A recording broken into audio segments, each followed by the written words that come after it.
hingga akhir waktu.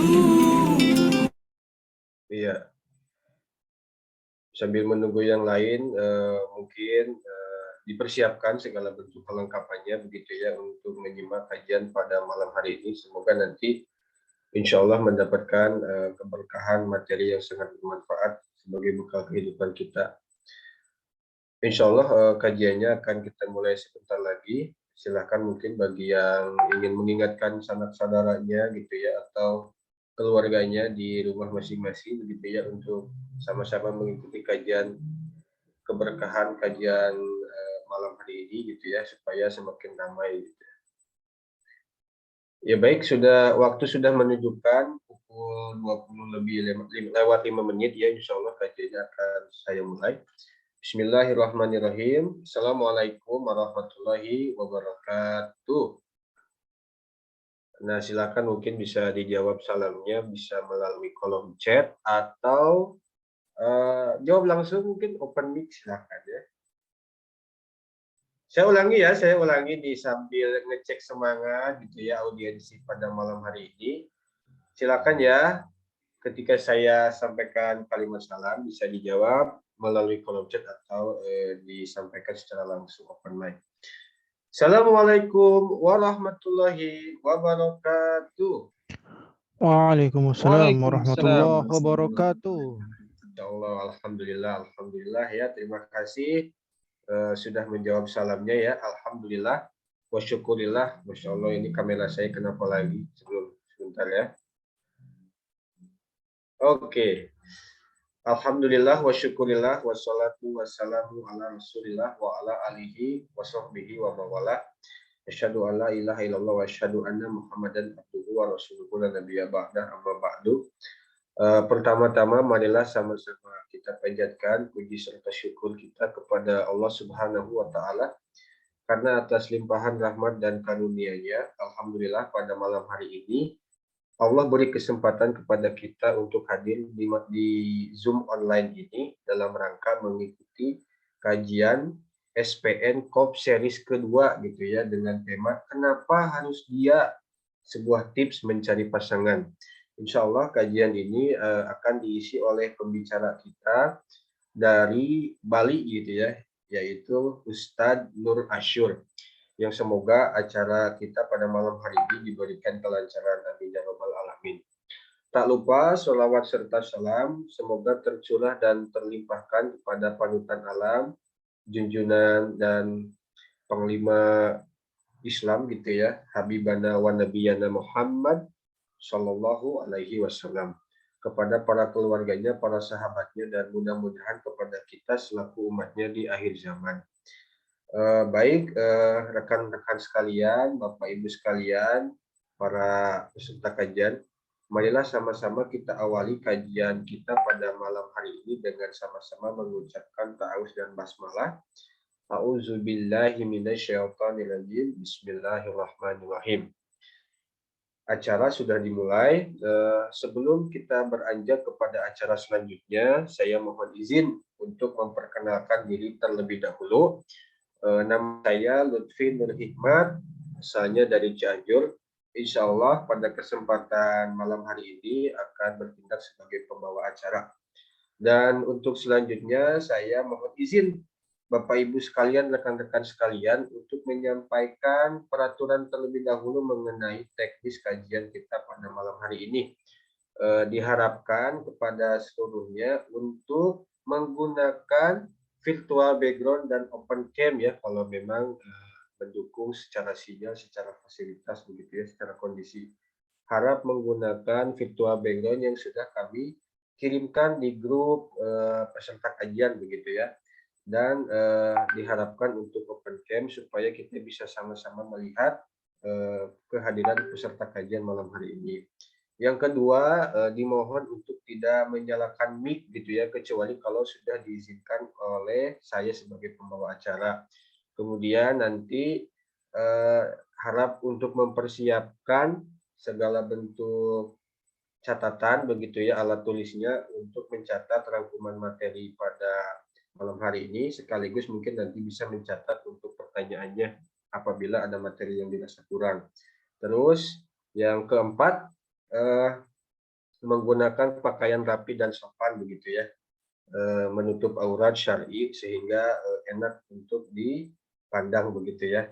Itu mungkin beberapa peraturan penting yang perlu sama-sama kita ikuti. Nah, selanjutnya insya Allah kajian ini merupakan kajian kolaborasi gitu ya antara Kof Institute, Dompet Sosial Madani Bali, dan Online Invitation. Nah, setelah beberapa hal sudah bisa saya sampaikan. Oh, yang terakhir, dimohon untuk namanya dirubah gitu ya, nama Zoom-nya, yaitu nama underscore asal daerah masing-masing. Contoh ini punya saya, Lutfi Nur Hikmat underscore Cianjur gitu ya, nama underscore asal daerah masing-masing. Supaya kita bisa melihat nih peserta kajiannya dari mana saja gitu ya. Kalau lihat dari Zoom, bukan dari Zoom, dari yang daftar sih insya Allah ya dari seluruh Indonesia.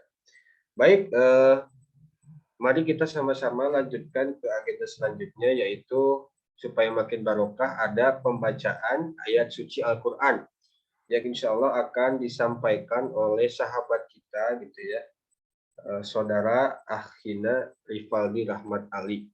Saya sapa terlebih dahulu. Assalamualaikum, sudah bergabung Mas Rivaldi. Waalaikumsalam warahmatullahi wabarakatuh. Silakan Sudah. kepada Mas Rivaldi ya. Waktu dan tempat saya persilakan. Baik, terima kasih atas kesempatannya Kak Lutfi. Insyaallah akan dibacakan Quran surah An-Nisa ayat 1 sampai dengan 6.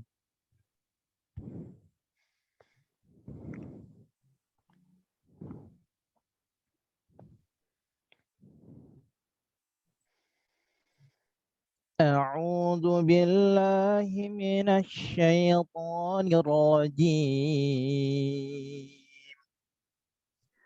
Bismillahirrahmanirrahim. Ya ayyuhan nasu اتقوا ربكم الذي خلقكم من نفس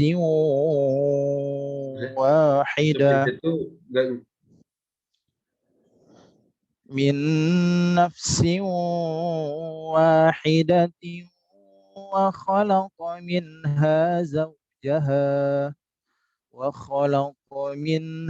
زوجها وبث منهما رجالا كثيرا ونساء واتقوا الله الذي تساءلون به والأرحام إن الله كان عليكم رقيبا وآتوا اليتامى أموالهم ولا تتبدلوا الخبيث بالطيب ولا تأكلوا أموالهم إلى أموالكم إنه كان حوبا كبيرا وإن خفتم ألا تقسطوا في اليتامى فانكحوا ما طاب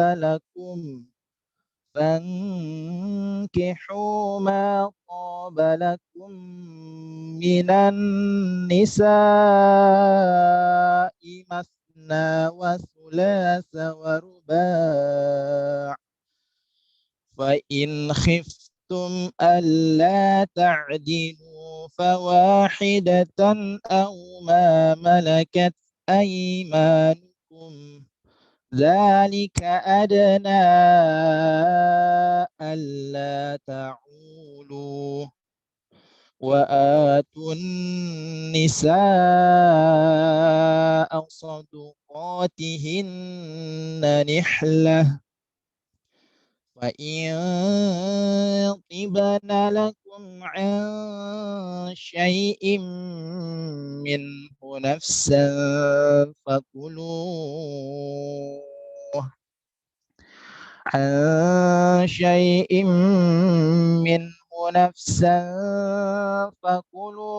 هنيئا مريئا ولا تؤتوا السفهاء أموالكم التي جعل الله لكم قياما وارزقوهم فيها واكسوهم وقولوا لهم قولا معروفا وابتلوا اليتامى حتى إذا بلغوا النكاح فإن آنستم منهم رشدا فادفعوا إليهم أموالهم ولا تأكلوها إسرافا وبدارا أن يكبروا ومن كان غنيا فليستعفف ومن كان فقيرا فليأكل بالمعروف وإذا دفعتم إليهم أموالهم فأشهدوا عليهم وكفى بالله حسيبا صدق الله العظيم. Demikianlah, dikembalikan lagi kepada MC. Assalamualaikum warahmatullahi wabarakatuh. Waalaikumsalam warahmatullahi wabarakatuh. Syukran jazakallah khair. Kami ucapkan kepada Mas Rifaldi Rahmat Ali yang sudah membacakan petikan ayat suci Al-Quran. Semoga baik yang membacakan maupun kita yang sama-sama mendengarkan bisa sama-sama mendapatkan pahala keutamaan dari Allah Subhanahu wa taala. Amin amin ya rabbal alamin. Baik rekan-rekan sekalian, Bapak Ibu sekalian, alhamdulillah begitu ya. Semakin malam saya lihat pesertanya semakin banyak begitu ya. Dimulai dari yang awalnya 24 orang jadi 54 orang, jadi 58 orang, sekarang 62 orang begitu ya. Semoga semakin malam kajiannya semakin bertambah pesertanya. Kemudian saya juga melihat dari beberapa nama ya, display name-nya Zoom.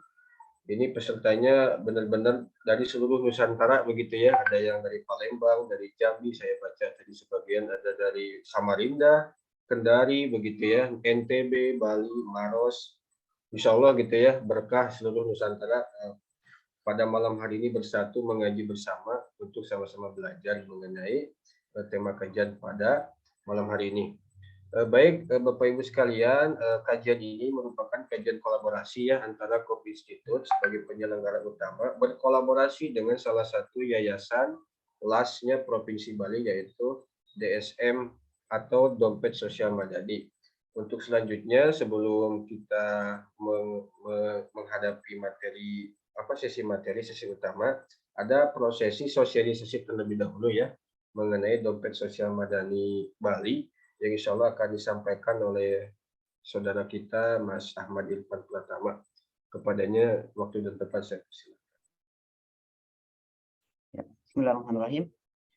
Assalamualaikum warahmatullahi wabarakatuh. Waalaikumsalam warahmatullahi wabarakatuh. Suara saya jelas ya Mas Lutfi ya? Jelas Mas, silakan. Alhamdulillah. Baik. Bismillahirrahmanirrahim. Alhamdulillahirabbil alamin. Wa bihi nasta'in ala umuri dunya waddin. Assalatu wassalamu ala asyrafil anbiya wal mursalin wa ala alihi wa sahbihi ajma'in. Baik teman-teman, sebelumnya saya ucapkan terima kasih terlebih dahulu atas antusiasmenya teman-teman sudah hadir di sini bersama kita walaupun kita tatap muka secara virtual. Mudah-mudahan ilmu yang didapatkan tetap bisa bermanfaat sebesar-besarnya untuk kita semua.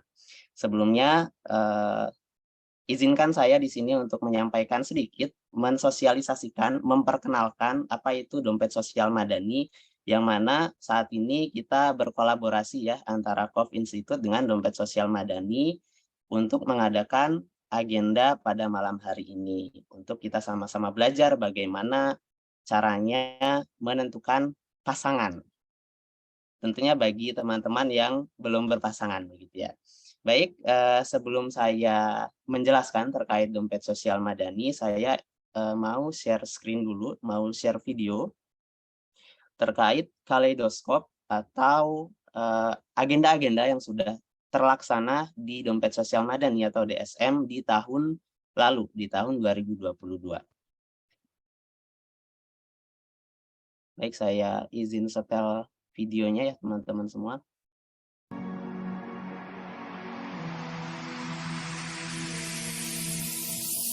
Sobat, kami ucapkan terima kasih atas semua kebaikan dan kepedulian Anda kepada sesama.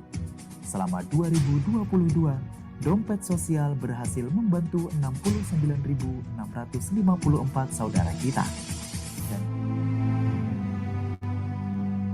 banyak saudara kita yang terbantu. Salah satunya adalah adik Kavi, anak disabilitas berusia 7 tahun yang berasal dari Jembrana, Bali. Kavi tidak minder karena kekurangan fisiknya. Setiap hari ia berangkat sekolah dengan berjalan kaki. Kavi sebenarnya memiliki kaki palsu, namun sudah terlalu sempit sehingga tidak nyaman ketika digunakan. Berkat kebaikan Anda, kami dapat memfasilitasi kaki palsu untuk adik Kavi.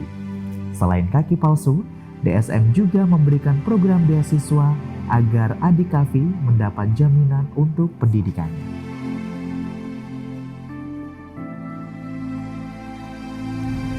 Selanjutnya ada Pak Masnan. Pak Masnan dan istrinya adalah tunanetra yang memiliki keahlian bermusik. Beliau sering mendapatkan undangan mengisi acara hiburan ketika ada hajatan. Namun ketika pandemi COVID-19 menyerang, Pak Masnan kehilangan pekerjaan. Untuk bertahan, beliau menjadi pemijat. Upah yang diterimanya tidak banyak, berkisar 500.000 per bulan. Pak Masnan pernah kena tipu. Harusnya upah memijat adalah Rp50.000, tetapi yang beliau terima hanya Rp10.000. Kebaikan Anda membuat Pak Masnan kembali berdaya.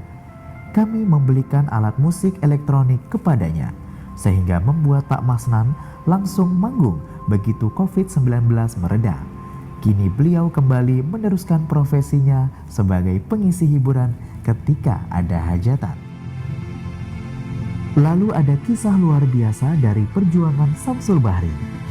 Beliau seorang buruh yang harus bekerja selama 2 tahun dengan tulang lengan patah karena kecelakaan. Samsul tidak memiliki biaya operasi, sehingga tulang lengan yang patah tersebut hanya disangga bambu. Sobat, kepedulian Anda menyembuhkan Samsul Bahri. Tim DSM membawa beliau untuk mendapatkan perawatan medis. Setelah operasi berjalan lancar, Samsul harus istirahat total agar lengannya semakin membaik. Selain bantuan medis, pendampingan ekonomi juga dilakukan. Pembinaan terus berjalan untuk istri Pak Samsul hingga berdaya.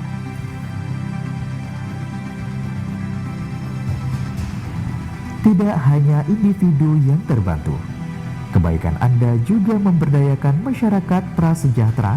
Salah satunya adalah kelompok pedagang jamu Rahayu yang sudah belasan tahun berjualan di kota Denpasar dan Bandung. Namun karena kurangnya wawasan kebersihan dan kemasan, membuat usaha jamu mereka tidak memiliki dampak ekonomi yang signifikan.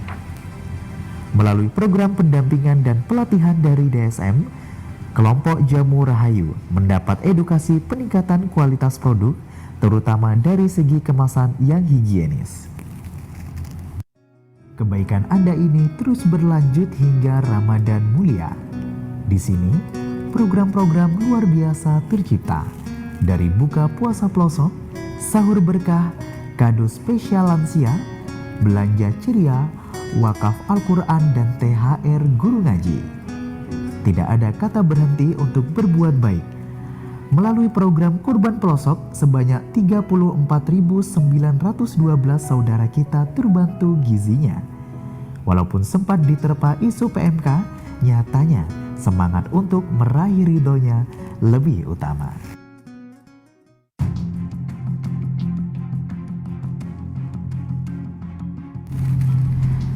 Waktu pun berjalan dengan biasa, sampai cuaca yang tidak bersahabat mulai menghantui kita semua. Dimulai pada 17 Oktober, cuaca ekstrim yang akhir-akhir ini terjadi di Bali membuat sebagian saudara kita terdampak bencana. Intensitas hujan yang tinggi mengakibatkan beberapa ruas jalan rusak, jembatan putus, dan rumah-rumah warga terendam. Laporan demi laporan dampak kerusakan terus masuk. Ada yang kesulitan akses, usahanya hanyut terbawa arus, bahkan sebagian harus mengungsi. Disinilah kepedulian itu tumbuh luar biasa. Uluran-uluran tangan datang dari berbagai arah, hingga tim dompet sosial bisa membantu 1.902 warga yang terdampak bencana. Dari mulai penyedotan sumber mata air agar menjadi bersih kembali, hingga psikososial dan kebutuhan belajar anak-anak penyintas terpenuhi. Baru saja kita menghela nafas, secara mengejutkan saudara kita di Cianjur berduka. Gempa berkekuatan 5,6 skala Richter yang mengguncang menyebabkan ratusan korban jiwa dan merusak ribuan rumah warga. Situasi saat kejadian begitu mencekam, warga berteriak histeris dan panik karena melihat keluarga mereka tertimpa reruntuhan. Sungguh kondisi yang menyayat hati. Melalui kebaikan Anda, tim dompet sosial pun dengan cepat bergerak, menyediakan apa saja yang bisa menolong warga, mulai dari makanan siap saji yang bergizi, pengobatan gratis untuk mereka yang terluka, hingga membuat permainan dan mengajak anak-anak berwisata, agar mereka sejenak bisa lupa dari gempa yang merusak tempat. Assalamualaikum warahmatullahi wabarakatuh. Saya Ustadz Nur Ashur, Dewan Syariah Dompet Sosial Madani Bali, mengucapkan jazakumullahu khairan katsira kepada semua donatur, pada semua yang telah berpartisipasi, berkontribusi untuk pelaksanaan semua program kita di Dompet Sosial Madani.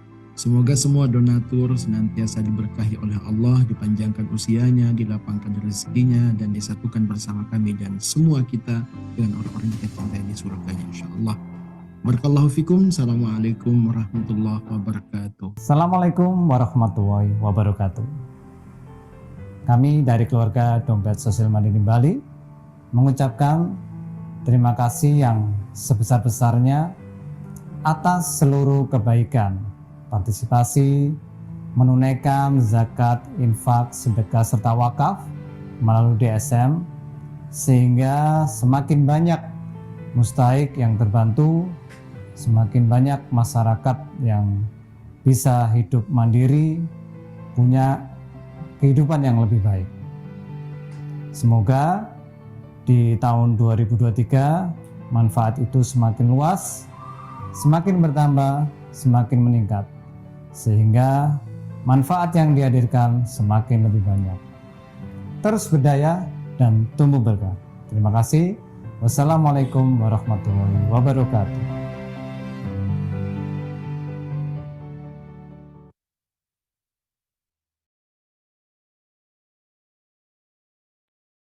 Ya, teman-teman, demikian video singkat ya. Walaupun agak panjang ya, video kaleidoskop. Jadi itu sepintas, sekilas kegiatan kita di Dompet Sosial Madani Bali. Jadi Dompet Sosial Madani Bali ini adalah lembaga amil zakat tingkat provinsi Bali, teman-teman. Jadi kami di DSM menghimpun dan menyalurkan dana-dana zakat, infak, sedekah, wakaf, dan dana-dana sosial lainnya kepada para penyintas bencana, para lansia, para janda, para yatim dan duafa, dan orang-orang yang membutuhkan lainnya.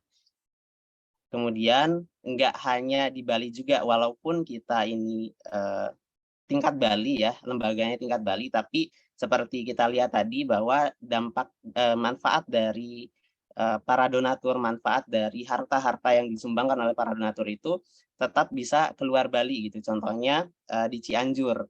Jadi kemarin waktu gempa Cianjur, kami di DSM sempat mengutus gitu ya beberapa relawan untuk terjun langsung ke lokasi untuk membantu apa yang bisa dibantu di sana. Begitupun saat ini kami sedang menggalang dana untuk Turki gitu ya. Di Turki kita tahu di media banyak sekali beredar bahwa parahnya dampak gempa yang ada di sana menyebabkan banyak kerusakan, korban jiwa, korban harta, baik di Turki maupun Suriah. Jadi bantuan, support dari teman-teman semua sangat bermanfaat untuk para penyintas bencana di Turki. Semoga dengan ini kita semua bisa berpartisipasi gitu ya untuk sama-sama membantu baik itu para korban gempa, para duafa dan orang-orang lain yang membutuhkan. Itu saja mungkin dari saya untuk sosialisasi DSM. Saya kembalikan kepada Mas Lutfi. Wassalamualaikum warahmatullahi wabarakatuh. Waalaikumsalam warahmatullahi wabarakatuh.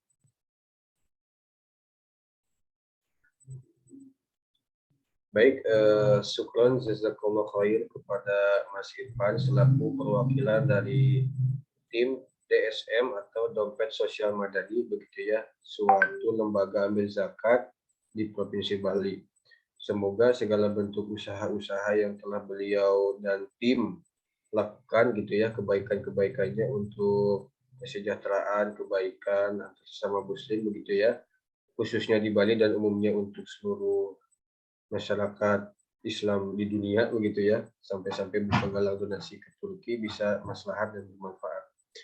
Terima kasih sekali lagi kepada Mas Irfan atas sosialisasinya, semoga bisa mengedukasi para peserta kajian kita pada malam hari ini. Baik, Bapak Ibu sekalian, rekan-rekan sekalian, setelah sesi sosialisasi, insya Allah untuk selanjutnya kita akan memasuki sesi inti, yaitu penyampaian materi mengenai tema kajian kali ini begitu ya, yang bertema mengapa harus dia, gitu ya. Mengapa harus dia, suatu cara untuk menemukan gitu ya, bagaimana cara memilih pasangan yang baik.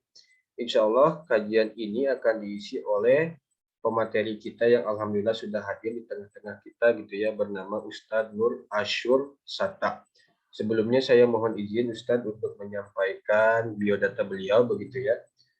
Nama lengkap gitu ya, Nur Asyur Satta, tempat dan tanggal lahir itu Sumeneb, orang Madura begitu ya, Sumeneb Madura, 5 bulan 6 tahun 1974.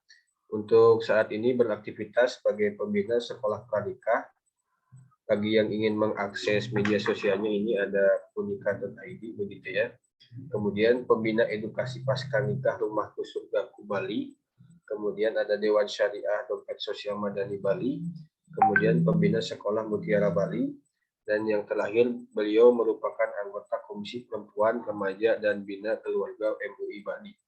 Luar biasa aktivitasnya, kurang lebih banyak dalam dunia ini ya, dunia parenting atau dunia keluarga begitu ya, untuk menciptakan keluarga-keluarga yang baik gitu ya. Baik, langsung saja mungkin saya sapa terlebih dahulu kepada Ustadz. Mungkin Assalamualaikum Ustadz Nur. Saya panggilnya Ustadz Nur, betul ya? Atau ada panggilan lain, kesayangan yang lain? Ya, Masya Allah. Jazakumullah ahlu fi. Siapa aja boleh, Ustadz boleh ya. Mas Ustadz boleh. Siap. Sama-sama kita nih punya ini Ustadz, marga Nur lah. Bercahaya. Iya. Mudah-mudahan. Ya, moga cahaya antum yang nular ke anak. Masya Allah, Masya Allah. Syukur Ustadz. Ini Ustadz bagaimana kabarnya Ustadz? Alhamdulillah, Bali hujan. Oh, lagi hujan. Posisinya sedang di Madura atau di Bali Ustadz? Di Bali. Di Bali begitu ya. Mungkin ya perbedaan waktu ya Bapak Ibu sekalian, waktu antara bagi yang di waktu Indonesia Barat kan sekarang mungkin 8:30 ya. Aduh, ada gangguan, mohon maaf. Kalau di kalau di bagian barat mungkin ada 8:30 pokoknya begitu ya. Nah, di Bali ini mungkin sudah 9:30 begitu ya, sudah Iya, betul. larut malam begitu ya. Semoga walaupun makin malam tidak menurunkan gitu ya semangat kita dalam menggapai ilmu gitu ya. Baik Ustadz, supaya tidak panjang lebar mungkin saya langsung saja ya berikan kesempatan kepada Ustadz untuk menyampaikan materi kita pada malam hari ini. Kepada Ustadz, waktu dan tempat saya persilakan. Bismillahirrahmanirrahim. Assalamualaikum warahmatullahi wabarakatuh. Waalaikumsalam. Waalaikumsalam warahmatullahi wabarakatuh. Alhamdulillah. Alhamdulillahilladzi bini'matihi tatimmus salihat. Asyhadu an la ilaha illallah wahdahu la syarikalah. Wa asyhadu anna Muhammadan abduhu wa rasuluhu la nabiyya ba'dah. Allahumma salli wa sallim ala rasulina Muhammadin sallallahu alaihi wasallam wa ala alihi wa ashabihi wa man tabi'ahu bi ihsanin ila yaumiddin. Allahumma inna nas'aluka ilman nafi'a wa rizqan tayyiba wa amalan mutaqabbala. Allahumma ya muallima Adam 'allimna. Allahumma ya mufahhima Sulaiman fahhimna. Allahumma la ilma lana illa ma 'allamtana wa tub 'alaina innaka antat tawwabur rahim. Alhamdulillah, jazakumullah ahlu lutfi yang telah mempersilahkan saya untuk berbicara di kesempatan ini, dan salam kenal kepada semua yang sempat bersama di malam ini. Ada 63 partisipan, alhamdulillah. Kami dari Bali, alhamdulillah, dan insya Allah kita sharing malam ini bagaimana kita mesti memilih kenapa harus dia. Akhi fillah izakumullah, seandainya di dunia ini ada surga, maka surga itu adalah kehidupan yang bahagia dalam rumah tangga. Sekaya apapun orang, kalau ia tidak bahagia dalam rumah tangganya, maka justru akan terasa neraka. Tidak ada orang yang bahagia, kaya, tapi dikhianati oleh pasangannya. Kalaupun ada neraka di dunia, maka kegagalan dalam rumah tangga itu adalah neraka dunia ini. Akhi fillah izakumullah, kenapa harus dia? Sebab kita di dalam menikah ini bukan sekedar menyatukan raga kita, tetapi menikahkan visi dan misi hidup kita. Karena itu sebelum kita bicara tentang siapa dia, maka ada paradigma, ada mindset yang mesti kita bangun dalam pemahaman kita. Saya mohon izin ahluti untuk menyampaikan share screen-nya. Fadhil Ustaz. Akhi fillah izakumullah, ada mindset keluarga Islami yang mesti kita bangun ya, bahwa pernikahan itu adalah bahtera kita menuju Allah. Ia biduk cinta kita menuju Allah. Maka rumah tangga itulah yang akan menjadi sarana kita untuk memaksimalkan peran-peran ubudiyah kita. Untuk melaksanakan sunnah-sunnah Rasul, maka tidak ada lagi yang paling efektif kecuali rumah tangga. Begitu banyak kewajiban kita untuk meneladani Nabi, maka rumah tangga itu juga merupakan tempatnya. Maka akhi fillah izakumullah, menikah adalah ibadah. Menikahimu ibadahku, dinikahimu adalah ibadah. Kemudian ada motivasi ibadah, ada obsesi surga yang mesti ada dalam benak kita. Karena kita faham bersama bahwa hidup di dunia ini hanyalah sementara. Apa gunanya kita romantis bahagia di dunia kalau toh kita berpisah di sana? Nah itu, menikah itu untuk bersama hingga ke surga. Dan bagaimana bersama hingga ke surga? Maka menikah bukan sekedar untuk menggapai keberkahan, menggapai kebahagiaan. Ada sebuah hal yang kadang-kadang menghantui ya, ketika pasangan itu duduk di pelaminan.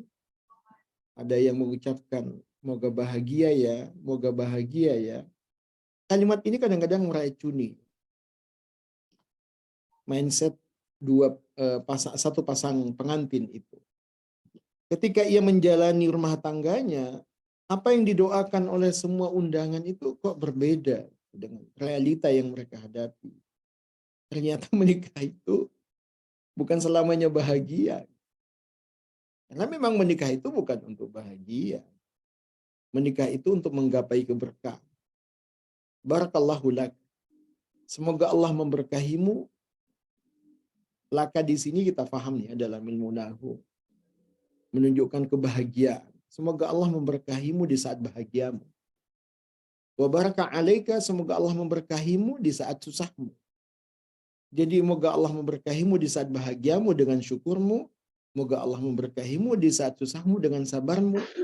Kalau kita mampu menjalani rumah tangga kita, menyikapi dengan benar, ini satu kesimpulan yang harus kita tarik dari doa ini. Ternyata bahagia itu bukan apa yang kita alami, tapi bahagia itu bagaimana kita menyikapi. Jadi bahagia itu bukan apa yang kita alami, tapi bahagia itu bagaimana kita menyikapi apa yang kita alami itu. Di saat kita mendapatkan nikmat, kita syukuri. Di saat kita mendapatkan musibah, kita sabari. Nah begitulah keluarga. Nggak akan sepi dari masalah. Bahkan dalam rumah tangga itu, masalah itu tidak akan pernah berhenti, tapi hanya bisa berganti. Sebagaimana firman Allah dalam surah Al-Baqarah 155.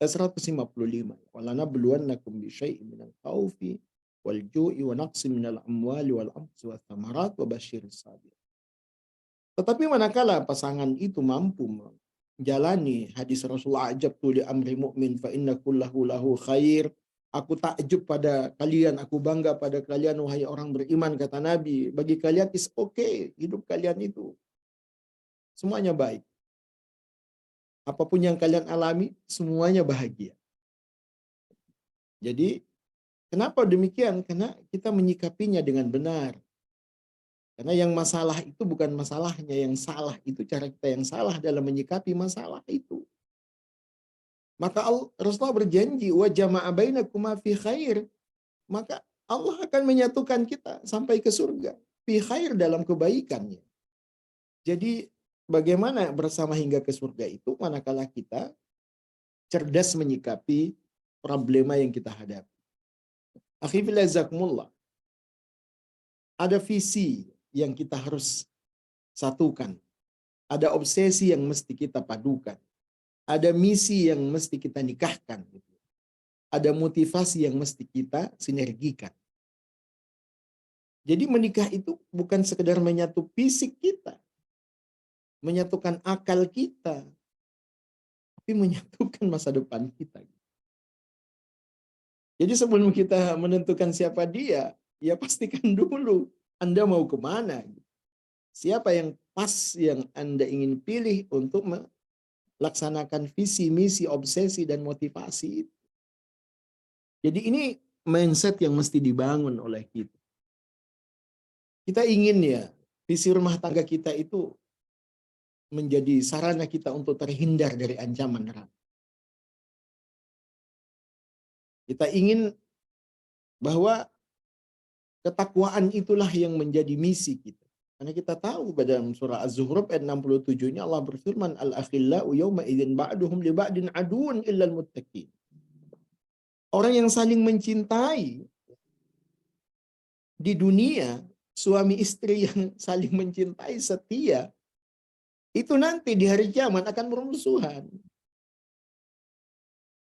Suami akan menuntut istri, gara-gara engkau aku melakukan kesalahan ini. Istri akan menuntut suami, gara-gara engkau aku melakukan kesalahan ini. Semuanya kita akan saling bermusuhan. Illal muttaqin, kecuali hanya orang bertakwa yang tidak bermusuh. Maka misi kita ini bagaimana menyempurnakan ketakwaan kita. Makanya agenda utama di dalam rumah tangga itu adalah menyempurnakan ketakwaan. Idza tazawwajal 'abdu faqad istakmala nisfu din. Falyattaqillaha fi nisfil baqi. Kalau kalian menikah, idza tazawwajal 'abdu, kalau kalian menikah kata Rasulullah, maka terpenuhi separuh agamamu. Nah, apa agenda paling berat di dalam rumah tangga setelah menikah? Falyattaqillaha fi nisfil baqi. Tugas utamamu dalam pernikahan itu adalah menyempurnakan takwamu setelah separuh terpenuhi dengan akad nikah. Insya Allah ya. Bagi yang masih jomblo itu jangankan dia mau sempurna, separuh aja susah. Saya Mas Lutfi, kalau ketemu jomblo itu Mas Lutfi, kasihan amat. Kasihan. Bahkan saya lebih kasihan dibandingkan ketemu anak yatim dan fakir miskin Mas Lutfi. Kenapa demikian? Karena anak yatim banyak yang kasihan gitu ya. Fakir miskin ada bagiannya di zakat. Jomblo siapa yang kasihan? Dan jomblo itu susah bahagia. Kalau pura-pura bahagia iya. Tapi kalau bahagia susah. Masya Allah, realita Ustaz. Hah? Realita. Nabi Adam itu, Nabi Adam tinggal di surga nggak bahagia tanpa Hawa. Coba antum bayangkan. Di surga segalanya ada, nggak kerja, nggak sibuk kayak kita di dunia. Di surga tinggal tanpa Hawa nggak bahagia. Kok ada manusia bisa bahagia di dunia tanpa istri? Aneh. Jadi mohon maaf ya, yang hadir di kesempatan ini jomblo, antum pindah ke surga pun antum nggak bahagia. Jangankan di dunia. Jadi takwa itulah yang membuat kita ini menjadi misi kita untuk kita sempurnakan. Nah, ini kan penting sekali ya. Kita harus dengan siapa menikah? Ya, yang mau menerima proposal masa depan kita ini. Yang mau menerima proposal masa depan kita. Karena sukses dalam rumah tangga itu bukan ketika kita hebat dunianya, hebat karirnya. Rabbana atina fid dunya hasanah wa fil akhirati hasanah wa qina adzabannar. Ini doa ya ketika Ibnu Mas'ud, Ibnu Abbas ditanya oleh sahabat-sahabat, kami bahagia di akhirat mudah difahami, masuk surga dan tidak ke neraka. Tapi bagaimana bahagia di dunia? Maka ya, Ibnu Abbas mengatakan bahagia di dunia itu ada 7 kriterianya. Yang pertama adalah qalbun syakir. Kalau kalian selalu bersyukur, itu utama gitu ya. Jadi apa yang menjadi sukses kita dalam rumah tangga? Kalau kita senantiasa bersyukur. Tidak ada bahagia pada seorang istri kalau dia tidak mensyukuri suaminya. Tidak ada bahagia seorang suami kalau dia tidak mensyukuri istrinya. Kalau ukuran Al-Furqan ayat 74 itu lebih berat lagi ahlut. Suami bahagia itu kalau dia menangis lihat istrinya. Menangis karena rasa syukurnya pada Allah mendapatkannya. Qurrata a'yun wa ja'alna lil muttaqina imam. Jadi jangan ngaku bahagia kalau punya istri sebelum antum menangis kepada Allah atas syukur antum karena antum mendapatkannya. Karena istri itu, suami itu adalah ayat-ayat Allah dalam hidup kita. Wa min ayatihi an khalaqalakum min anfusikum azwaja. Jadi kalau lewat istri itu tidak ada lagi kalimat yang paling pas kecuali subhanallah, sadaqallahul azim. Karena dia ayat-ayat Allah dalam hidup kita. Bersyukur ya, kemudian memiliki pasangan yang baik, memiliki anak keturunan yang baik, tinggal di lingkungan yang baik, punya harta yang halal, istiqamah dalam talabul ilmi, produktif dalam usia untuk berbuat baik. Maka itu ciri-ciri yang disebut oleh Ibnu Abbas kebahagiaan. Saya ingin bercerita tentang Najamuddin ya. Tentang nazar cinta seorang Najamuddin. Mungkin kita semua udah tahu kisah ini. Najamuddin sampai 40 tahun tidak menikah. Ketika ditanya Najamuddin ini seorang panglima di Tigris ya, Irak. Ketika si Najamuddin ditanya, kenapa engkau tidak menikah? Padahal begitu banyak wanita-wanita yang telah ditawarkan kepadamu. Najamuddin kemudian menjawab, aku menunggu seorang akhwat yang saleha, yang siap kubimbing tangannya menuju surga, dan akan lahir darinya seorang laki-laki yang akan membebaskan Palestina. Ini obsesi cinta seorang Najamuddin. Belum nikah udah begini ahlut. Nah kita ini mau milih siapa dia. Apa ini obsesi cinta kita, nazar cinta kita. Aku menunggu, aku menanti seorang akhwat yang saleha, yang siap kubimbing tangannya menuju surga, dan lahir darinya seorang anak laki-laki yang akan membebaskan Palestina. 40 tahun Najamuddin menghabiskan usianya, sehingga dia menemukan sosok akhwat itu di kajian yang sederhana di sebuah desa di Tigris. Ya. Dan kemudian ia mendengar seorang percakapan Syekh dengan akhwat itu. Syekh itu setengah marah kepada akhwat ini. Berkali-kali dia dilamar oleh laki-laki, tapi dia tolak. Maka dia ditanya, apa alasanmu? Maka akhwat ini ternyata mengungkapkan alasan yang disampaikan Najamuddin. Aku menunggu seorang ikhwan yang saleh, yang siap membimbing tanganku ke surga, dan lahir dari kami seorang laki-laki yang akan membebaskan Palestina. Buah nazar cinta Najamuddin, lahirlah Salahuddin Al-Ayyubi.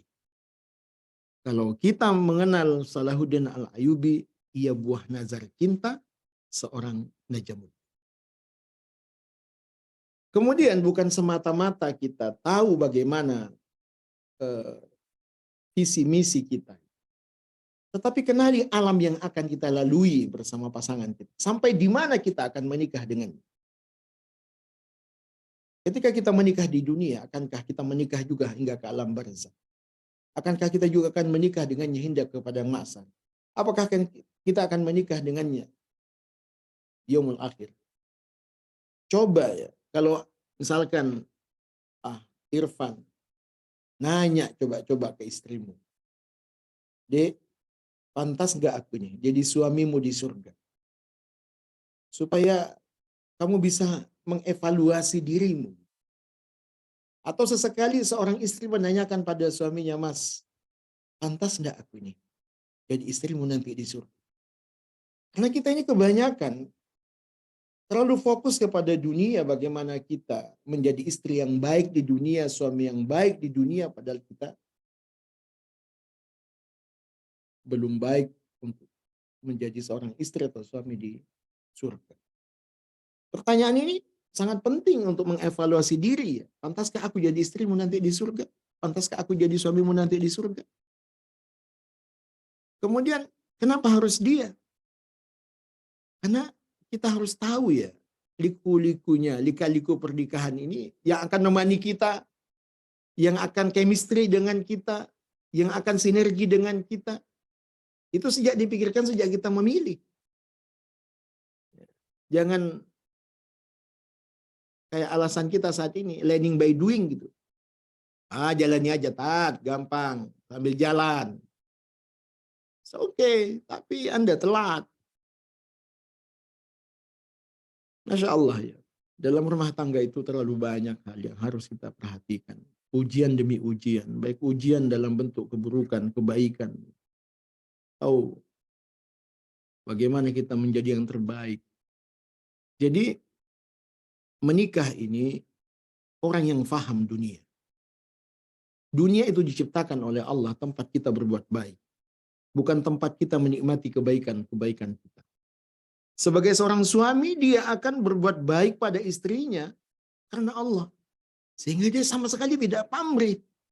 Ya, dia tidak memperhatikan bagaimana respon seorang istri. Yang penting dia melakukan kebaikan. Begitu juga istri. Dia akan terus melakukan kebaikan dengan penuh keikhlasan. Karena ibadah itu niat, dan itulah pernikahan. Bukan semata-mata niat baik tapi cara yang salah. Bukan semata-mata cara yang benar tetapi tujuan yang salah. Tapi padukan tiga hal itu. Makanya untuk memilih siapa dia bukan semata-mata ia ditatap dengan bahasa ru'yah. Mohon maaf ya. Hadis tentang nazar itu memakai kata-kata nazara. Melihat dalam bahasa Arab itu ada tiga. Ada ru'yah, ada basar, ada nazar. Tetapi Rasulullah memakai kata nazar. Kenapa? Karena nazar itu maknanya dilihat dengan mata, dipikirkan dengan akal, dan dipilih dengan iman atau dengan. Maka siapa dia? Dia itu orang yang engkau tatap dengan matamu, dia itu orang yang engkau tatap dengan akalmu, dia itu orang yang engkau tatap dengan imanmu. Lihat ia dengan matamu, pikirkan dengan akalmu, pilih ia dengan imanmu. Itulah dia. Maka itu makna nazar. Kalau ru'yah itu cuma mata melihat. Makanya ru'yatul hilal. Ya. Nah dia hanya melihat mata, kasat mata lahir. Kalau kita pakai basar hanya mata hati. Tapi nazar itu bermakna melihat dengan mata, memikirkan dengan akal, dan memilih dengan iman. Akhifilaizakumullah. Inilah yang menjadi banyak sandungan kita di dalam proses pernikahan. Banyak orang yang telat menikah karena nggak tahu siapa dia. Apa yang pertama yang menjadi masalah ini? Tidak tahu kriteria yang pas. Siapa ya yang cocok dengan saya? Ini. Banyak orang yang telat menikah karena dia tidak tahu siapa yang cocok dengan dia. Nah, ini penting juga ya. Ternyata mencari istri itu bukan mencari yang terbaik, tapi mencari yang pas. Karena menikah itu sinergi and chemistry gitu ya. Mencari yang pas. Ada video yang biasa kami tayangkan di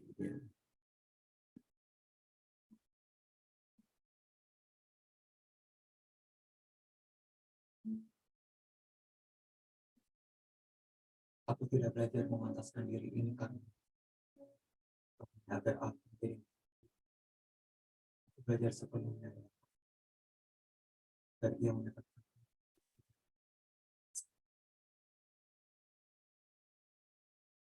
jika benar aku lupa sudah aku boleh bekerja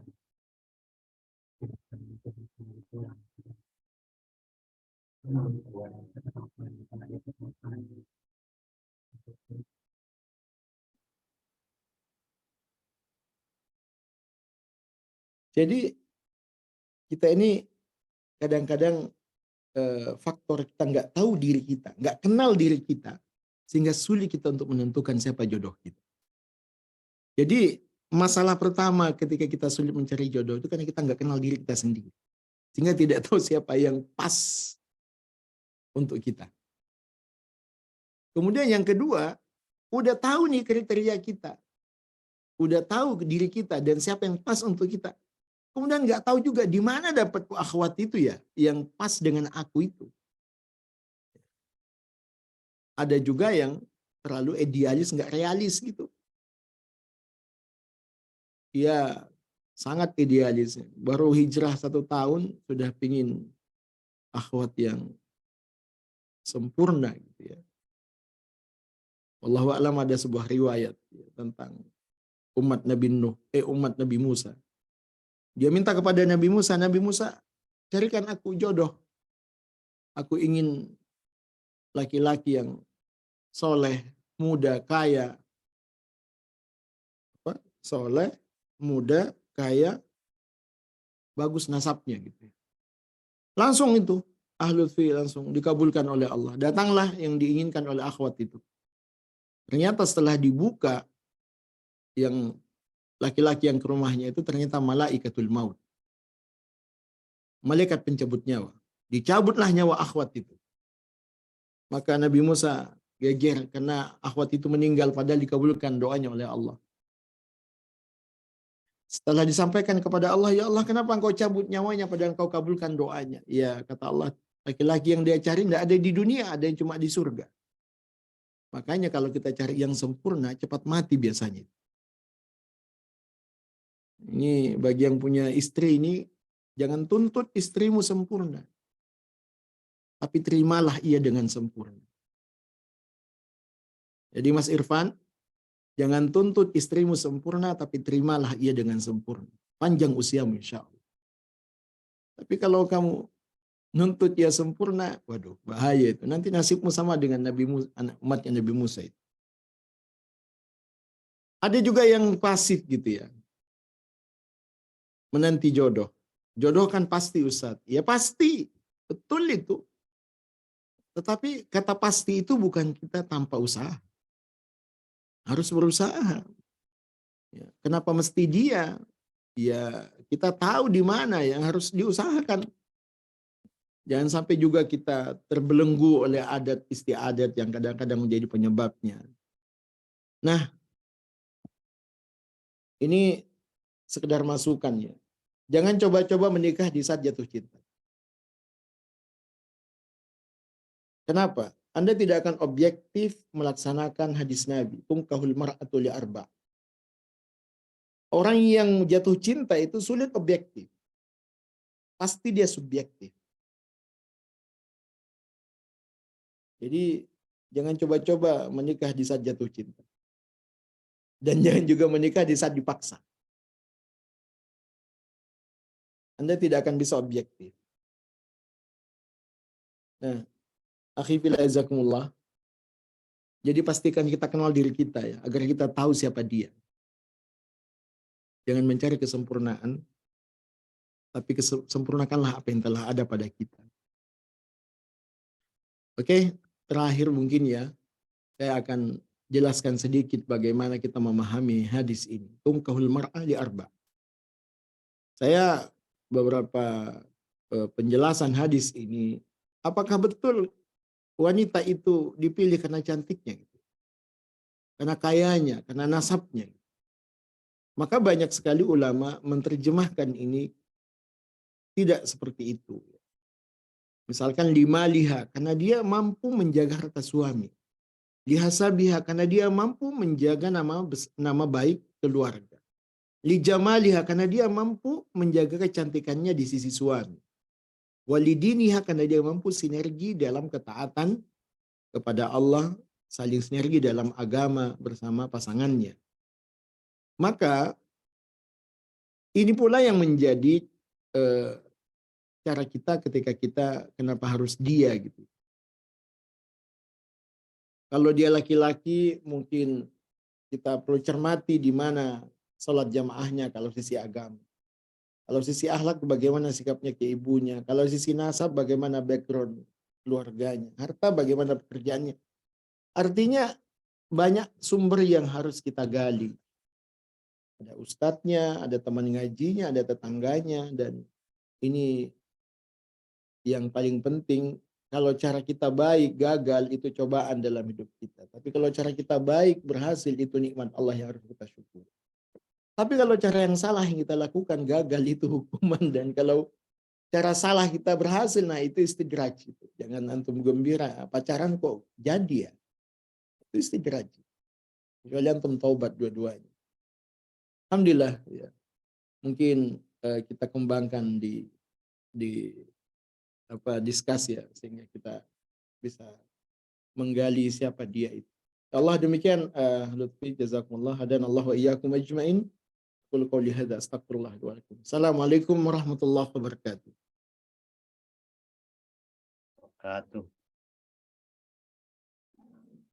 Masya Allah, alhamdulillah, syukron, jazakallah khair Ustaz atas materi yang telah disampaikan tadi ya mengenai tema kali ini gitu ya.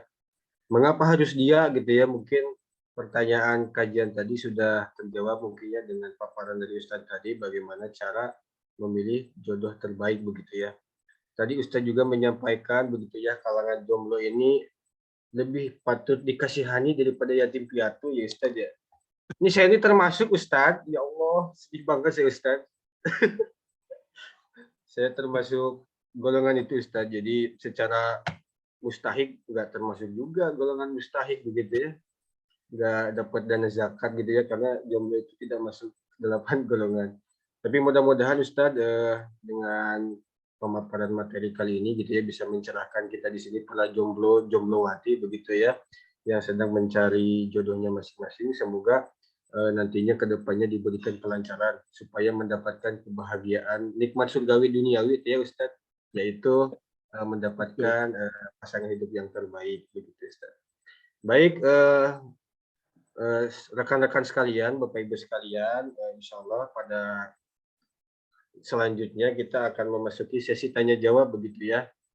Insya Allah untuk sesi tanya jawab ini saya akan buka di termin pertama dulu untuk 3 penanya begitu ya. Bagi yang ingin bertanya mungkin silahkan bisa disampaikan melalui kolom chat kalau ingin indirect lah ya, tidak secara langsung. Dan bisa juga disampaikan secara langsung dengan melalui raise hand, nanti saya persilahkan, kemudian nanti saya berikan kesempatan untuk bertanya secara langsung. Silakan bagi rekan-rekan yang ingin bertanya, apakah sudah ada? Oh, ternyata udah ada Ustadz. Ini dari kolom chat terlebih dahulu ya. Ini yang pertama, oh secara identitas ini ingin dirahasiakan Ustadz, anonim. Pertanyaannya Ustadz mungkin seperti ini. Assalamualaikum warahmatullahi wabarakatuh. Bagaimana jika sudah terlanjur, saya ulangi ya Ustadz, bagaimana jika sudah terlanjur menyukai seseorang? Apakah sebaiknya menyelesaikan rasa terlebih dahulu benar-benar ikhlas, baru menerima yang datang, atau kan menerima datang padahal bukan dia yang kita sukai? Bentar Ustadz, pertanyaan agak sedikit luar biasa ya. Saya ulangi Ustadz, semoga tidak ini. Bagaimana jika sudah terlanjur menyukai seseorang? Apakah sebaiknya menyelesaikan rasa terlebih dahulu benar-benar ikhlas, baru menerima yang datang, atau menerima yang datang padahal bukan dia yang kita sukai? Apakah mungkin Ustadz sudah memahami mungkin ya? Iya, paham, sangat paham Mas. Ya. Tafadhol Ustadz untuk dijawab. Bismillahirrahmanirrahim. Innallaha yuqbalu taubatal 'abdi ma lam yughargir. Allah itu menerima taubat hambanya sebelum bunyi kerongkongannya. Apapun kesalahan yang kita lakukan sebelum kita sakaratul maut, maka dibuka pintu taubat oleh Allah. Jadi, apakah kita akan bertaubat atas kesalahan kita yang salah mencintai gitu? Ya, sebelum memastikan dia memang bisa bermanfaat bagi akhirat kita, bagi iman kita. Atau mungkin kita kemudian tidak skip ya, tetapi kita memberikan syarat-syarat kepadanya. Untuk bisa mendapatkan aku, maka perbaiki akidahmu, ibadahmu, akhlakmu. Atau kita kemudian berkomitmen untuk berusaha baik bersama. Karena memang menikah itu, menikah itu bukan mendapatkan pasangan yang sempurna ya.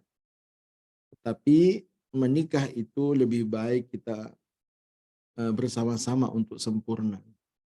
Jadi saya rasa terlanjur, kata-kata terlanjur ini yang saya tidak kurang pas ya.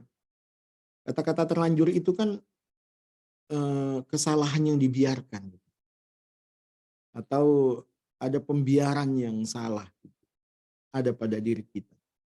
Ya, kalau kita memang mengatakan itu salah, mumpung kita masih hidup, yang buat diperbaiki gitu.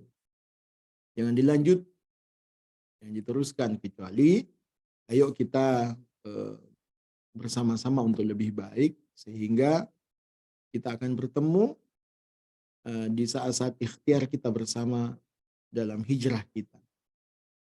Kalau memang sulit untuk chemistry, sulit untuk sinergi bersama dia untuk lebih baik, ya apa salahnya juga kita menerima yang sesuai dan pas dengan apa yang kita harapkan. saya tidak srek dengan bahasa terlanjur ya. Nah, kita masih punya kesempatan untuk merevisi keinginan. Cinta itu mudah kok dialihkan, nggak susah. Yang penting rasa kagum kita pada orang itu yang mesti kita munculkan. Ya, jangan dipersulit sesuatu yang mudah. Insya Allah. Allahu a'lam. Baik, syukran Ustadz atas jawabannya. Mudah-mudahan tadi menjawab pertanyaan dari yang tidak bisa, yang dirahasiakan namanya begitu ya. Baik Ustadz, saya di sini membacakan pertanyaan berdasarkan antrian begitu ya. Untuk antrian kedua gitu ya. Untuk antrian kedua ini masih dari kolom chat Ustadz. Ini dirahasiakan juga identitasnya begitu ya. Pertanyaannya adalah lebih utama segera menikah atau menunggu yang sesuai dengan kriteria Ustadz? Seperti itu Ustadz pertanyaannya. Syukur Ustadz. Ya. Bismillahirrahmanirrahim. Kata-kata menunggu itu juga ya. Menunggu ini kalau pertanyaannya laki-laki lebih parah lagi kalau gitu ya. Kalau masih akhwat ya masih mendingan bahasa menunggu itu. Tapi kalau ikhwan enggak boleh ada kata bahasa menunggu. Karena untuk menikah itu begitu banyak anjurannya ya di dalam Al-Quran. Apa yang menjadi masalah kita ketika kita harus secepatnya menikah, terlalu banyak keuntungannya, benefitnya banyak. Ada rezeki yang dijanjikan oleh Allah dengan menikah. Ya, ada ketenangan, ketentraman yang dijanjikan oleh Allah dengan menikah. Ada investasi akhirat yang dijanjikan oleh Allah dengan menikah. Jadi saya rasa kalau nanya lebih cepat mana, nanya juga mau cepat masuk surga apa enggak. Jadi menikah itu peluang ke surga yang paling mudah. Karena antum tidak sempurna sebagai manusia. Wa khalaqnakum azwaja. Aku ciptakan kalian berpasang-pasangan. Kenapa kita diciptakan berpasang-pasangan? Karena Allah tidak pernah menciptakan kita sempurna agar kita saling menyempurnakan. Jadi selama antum tidak menikah, selamanya antum tidak akan sempurna. Kalau ditanya mana lebih baik, ya segera menikah. Apakah menunggu? Ya, tidak mesti menunggu. Datang ke Bali saya siapkan. Jadi Mas Lutfi nggak usah menunggu. Banyak yang sudah pas gitu ya. Jangan ditunggu. Ditunggu itu prosesnya tetap dia orangnya, tetapi kita tunggu baiknya, atau kita menunggu yang lain untuk kita pilih. Kalau untuk menunggu yang lain terlalu banyak. Tidak mesti lama-lama. Terlalu banyak. Wallahu a'lam. Baik, syukran Ustadz atas jawabannya ya. Berarti untuk kalau laki-laki tadi ya penanya mungkin seyogyanya laki-laki mah menjemput begitu ya Ustadz, bukan menunggu begitu ya. Iya. Silakan untuk memilih pasangan supaya bisa cepat-cepat masuk surga begitu ya. Baik, kita lanjutkan ke penanya ketiga begitu ya. Insya Allah ini akan disampaikan secara langsung oleh saudari atau saudara, saya belum tahu ini Mbak atau Mas ya. Silakan mungkin kepada Iva Pahasbu ya, untuk pertanyaannya bisa disampaikan secara langsung.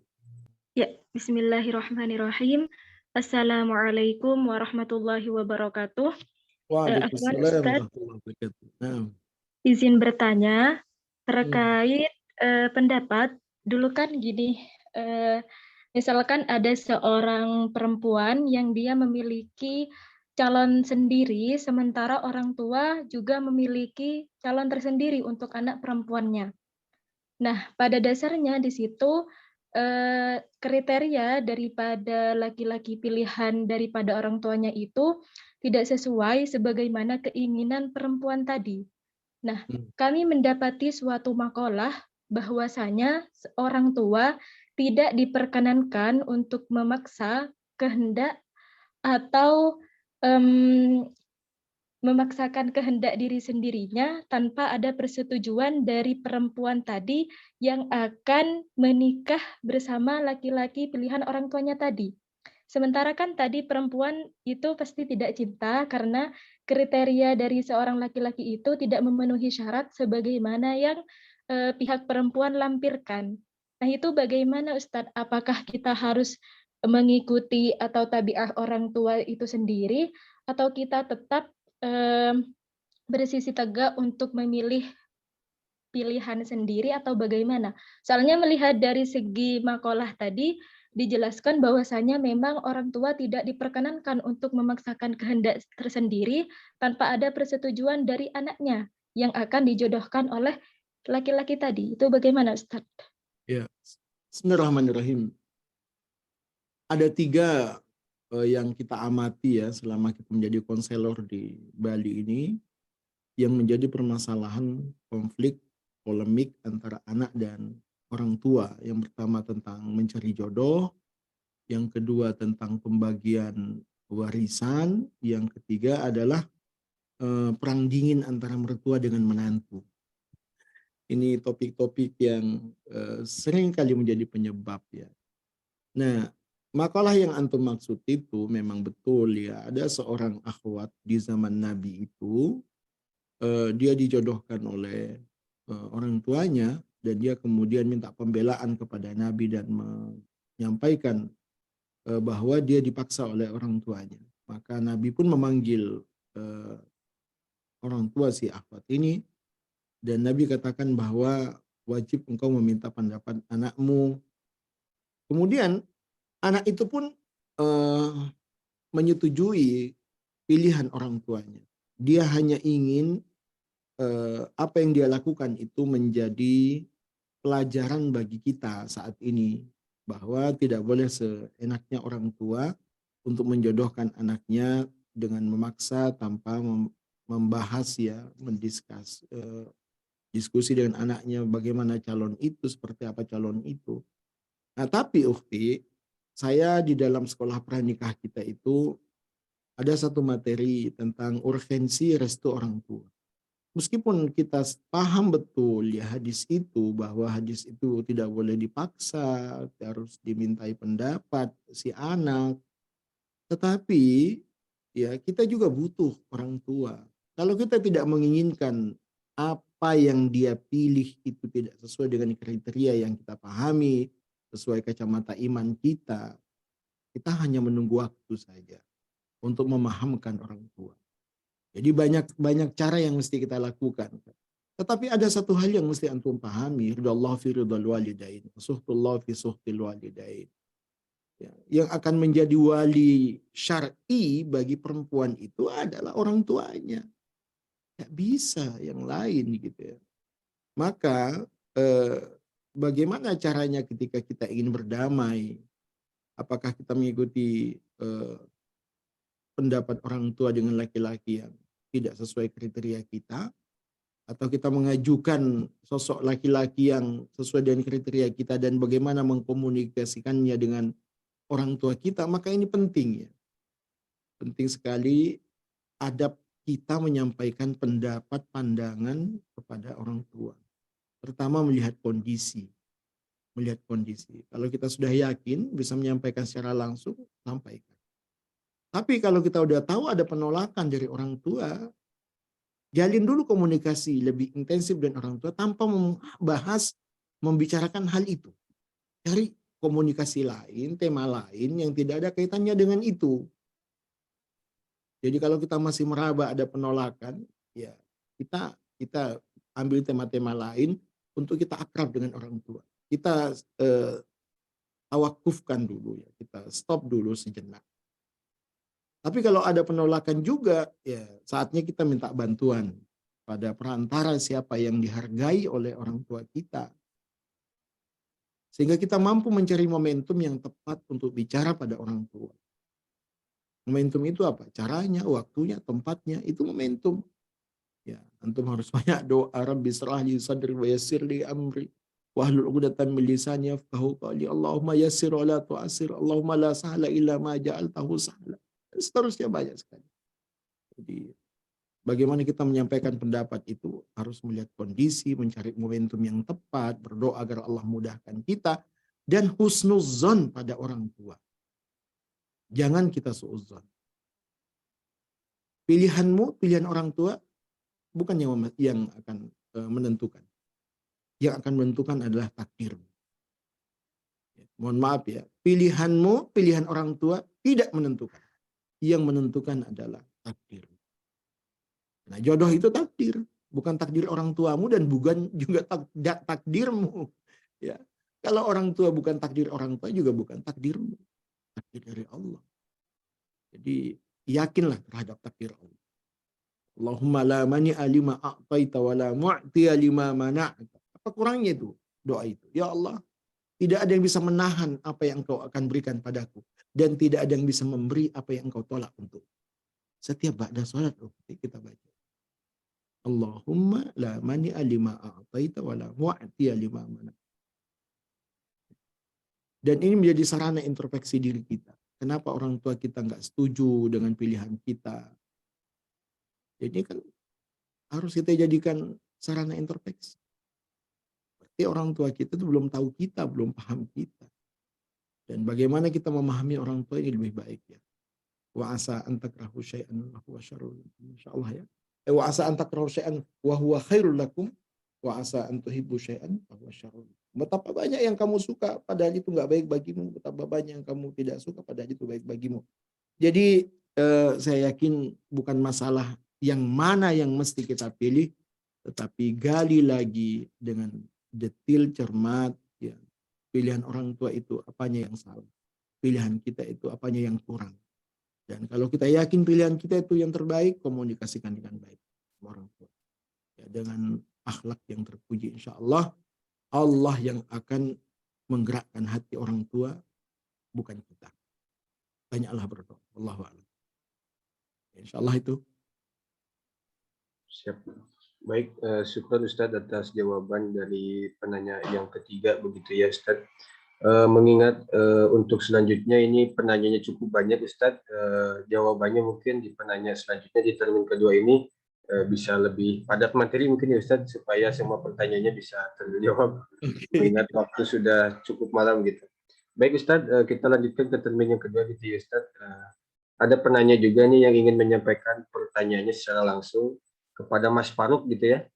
Silakan kepada Mas Faruk untuk menyampaikan pertanyaan.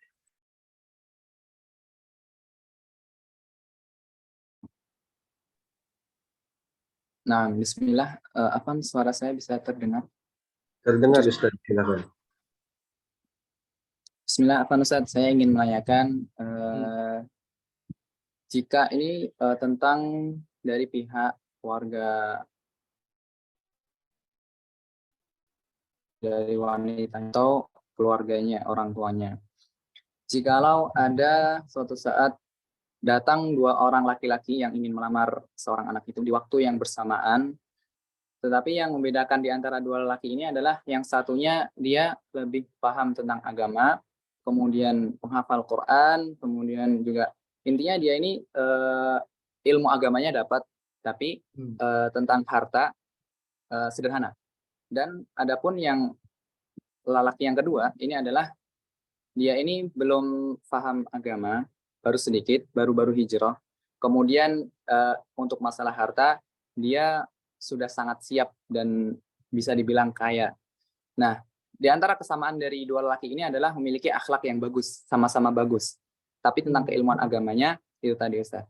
Nah, kemudian yang berhak dipilih untuk dari sisi pihak keluarga perempuan, ini apakah yang laki-laki yang paham agama tapi hartanya kurang, atau yang belum memiliki ilmu agama. Untuk niatannya Ustaz, yang pertama adalah lelaki ini ingin membimbing wanita itu menuju agamanya dan Allah. Kemudian untuk yang kedua, dia ini ingin belajar dengan perempuannya tersebut agar keimanannya, agamanya ini lebih meningkat. Intinya dia ingin belajar dari pihak perempuannya. Barakallahu fikum Ustaz, mungkin itu saja pertanyaan dari saya. Masya Allah. Ya. Dua-duanya luar biasa, punya keinginan yang hebat itu kok pas waktunya ya. Jadi itu juga yang unik ya. Jadi saran saya mungkin saatnya akhwat itu untuk mengenali dirinya sendiri, supaya dia tahu siapa yang pas untuknya. Kita ini kadang-kadang fokus kepada siapa dia, tapi tidak fokus siapa kita. Mohon maaf ya. Jangan terlalu fokus kepada siapa dia, tapi fokus pada dirimu dulu. Siapa aku, baru Anda bisa menentukan siapa dia. Pusingnya kita memilih itu karena kita terlalu fokus kepada siapa dia. Tidak fokus kepada siapa kita. Kalau kita melihat siapa kita, tahu kapasitas kita. Oke, yang datang hebat agamanya, hebat ekonominya. Terus yang akhwatnya gimana? Apakah dia udah cocok? Bisa jadi dia cocok kepada yang kurang agamanya gitu ya, biar dia bersama-sama belajar. Atau mungkin dia cocok dengan yang hebat agamanya.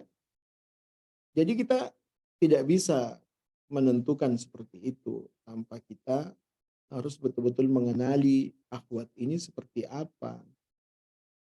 Siapa dia gitu. Jadi mohon maaf ya, saya tidak bisa menjawab dan memastikan yang cocok itu satu atau dua. Tetapi saya sarani kepada akhwatnya, tolong ya lebih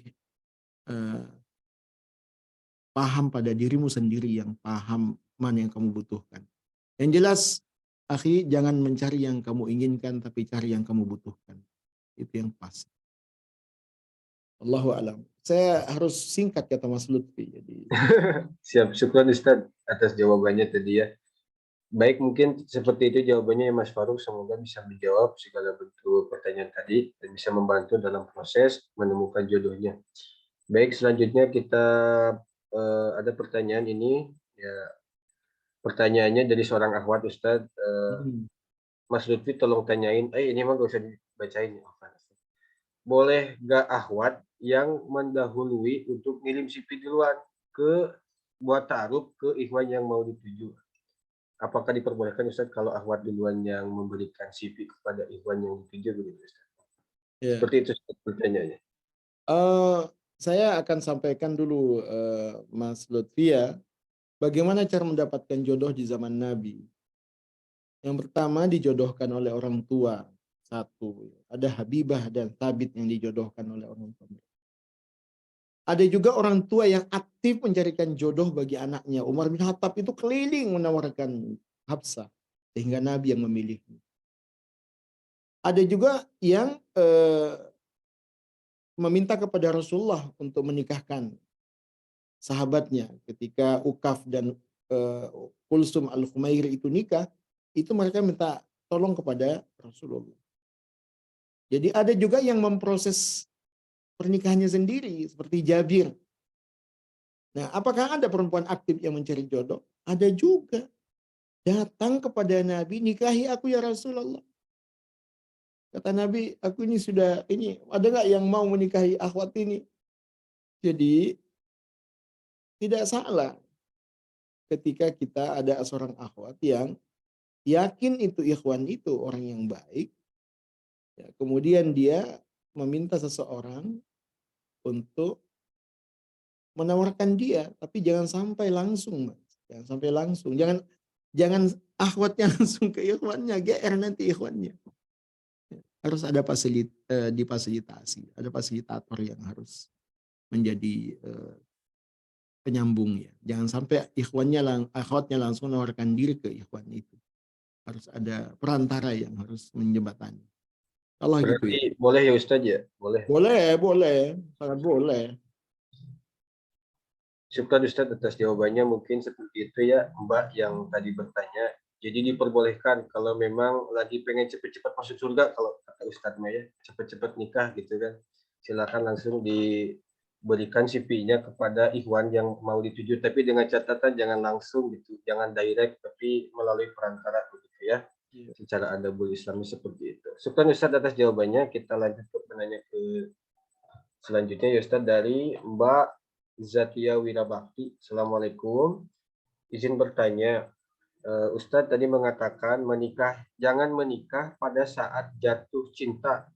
Terus waktu yang tepat untuk jatuh cintanya kapan Ustadz? Kurang lebih seperti itu Ustadz. Oke.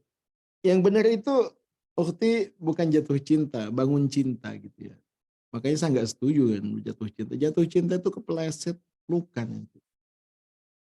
Jadi setelah kita menikah kita bangun cinta. kriteria yang kita pilih sudah jelas. Tungkahul mar'atu li arba.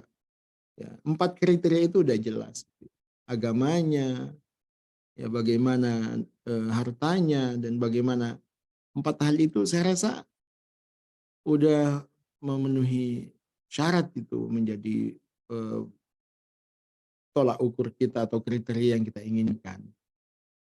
Jadi kapan kita mau jatuh cinta? Nggak boleh jatuh cinta. Ya, bangun cinta gitu ya. Ketika kita sudah menikah, sudah pacaran sudah, kalau udah nikah. Ya, lebih nikmat gitu, insya Allah. Kalau kita pacaran sebelum nikah, ya khawatir terlalu banyak awalan yang salah kita lakukan. Kita sepakat tuh ya, nikah itu ibadah. Niatnya baik, caranya baik, tujuannya baik.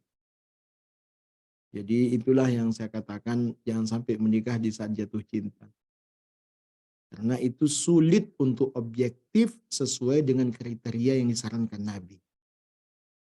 Itu yang menjadi masalah. Wallahu a'lam. Itu Mas Lutfi. Siap. Syukran Ustadz atas jawabannya. Baik, dilanjut ke penanya selanjutnya ya Ustadz, dari seorang akhwat.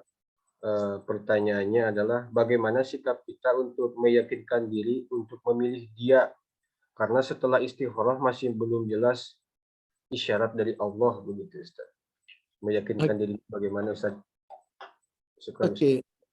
Pertama perlu dicermati gimana istikharahnya itu ya. Saya seringkali mendapati istikharah yang tak sesuai gitu dengan syarat-syarat yang ditentukan oleh Nabi. Istikharah itu ketika kita memiliki 2 pilihan. Ya. Misalkan ketika kita minta pandangan orang tua, minta pandangan ustadz, minta pandangan teman. Nah, antara teman, ustadz, dan sahabatnya dia itu ada berbeda. Ada yang setuju, ada yang enggak. Nah, di saat itulah kita istikharah. Tetapi istikharah itu harus diawali dengan ikhtiar ya. Jangan sampai kita lihat foto orang istikharah, lihat kenal di Facebook istikharah. Tidak bisa begitu. Istikharah itu diawali dengan ikhtiar. Pilih dulu dia siapa. Setelah kita milih dia siapa, baru proses yang kedua, istisyarah. Istisyarah itu meminta pandangan, meminta pendapat tentang dia. Artinya menggali informasi dulu tentang dia. Jangan istikharah dulu. Tidak boleh kita istikharah kepada orang yang nggak kita kenal. Ini kesalahan fatal kita di dalam istikharah. Baru kenal istikharah. Baru ketemu istikharah. Mana ada begitu. Jadi istikharah itu awalnya dengan ikhtiar. Ikhtiar, pilih dulu dia. Oh ini orangnya.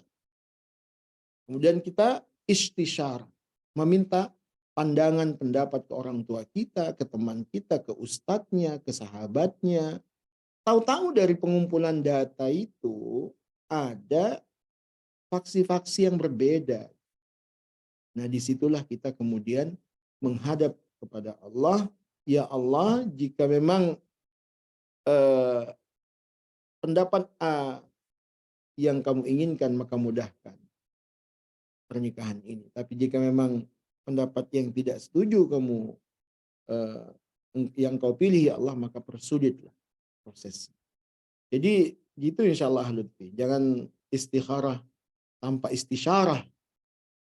Jangan istikharah tanpa ikhtiarah. Ya, itu yang harus kita lakukan. Siap.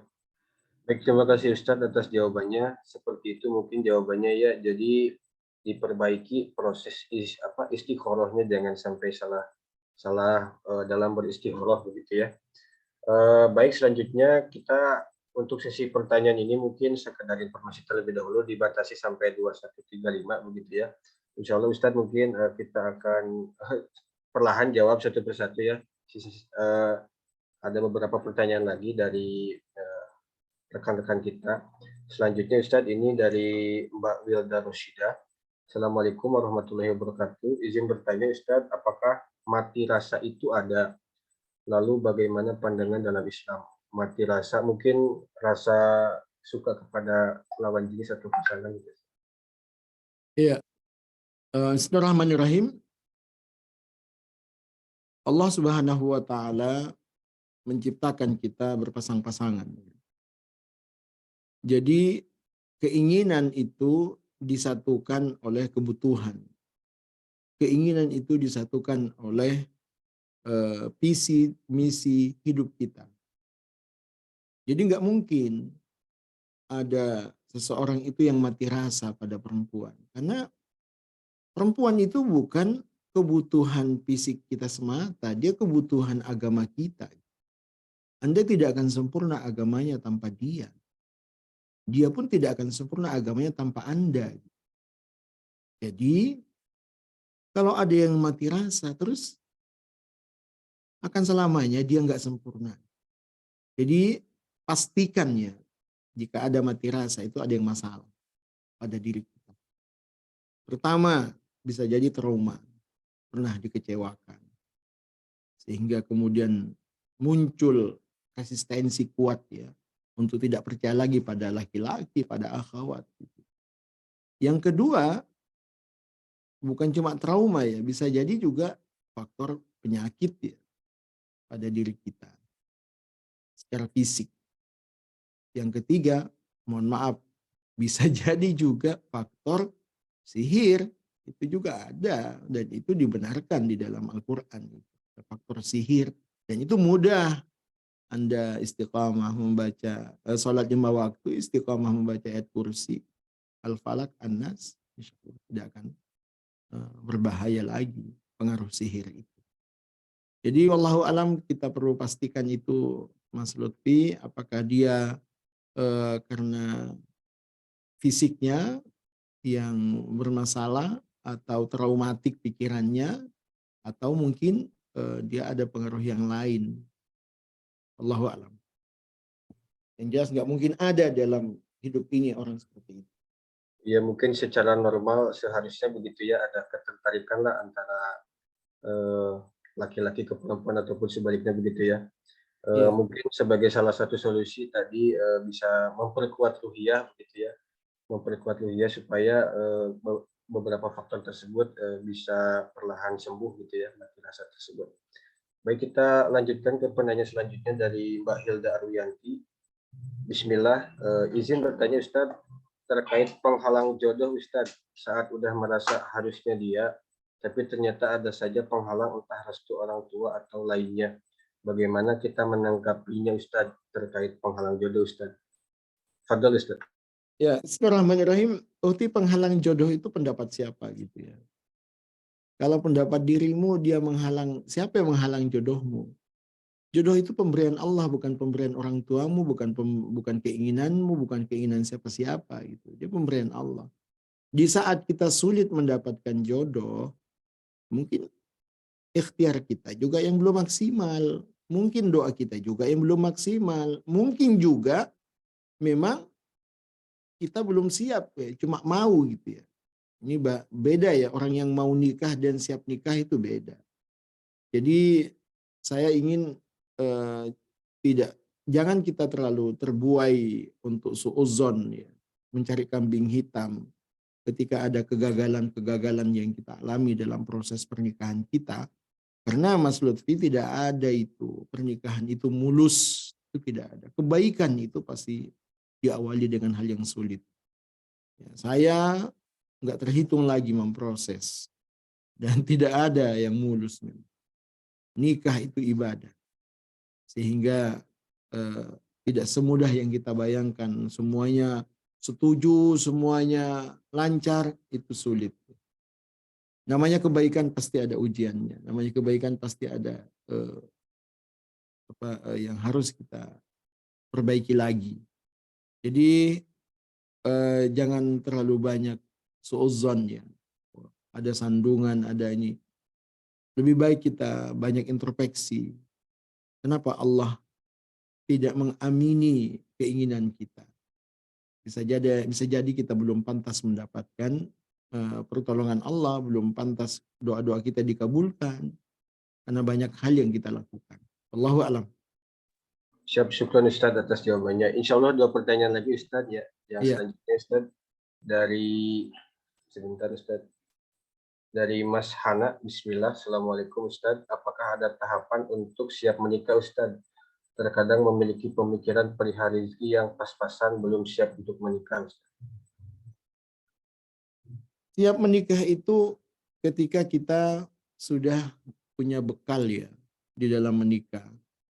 Bekal menikah yang paling penting, ada beberapa hal yang mesti kita lakukan ya. Yang pertama adalah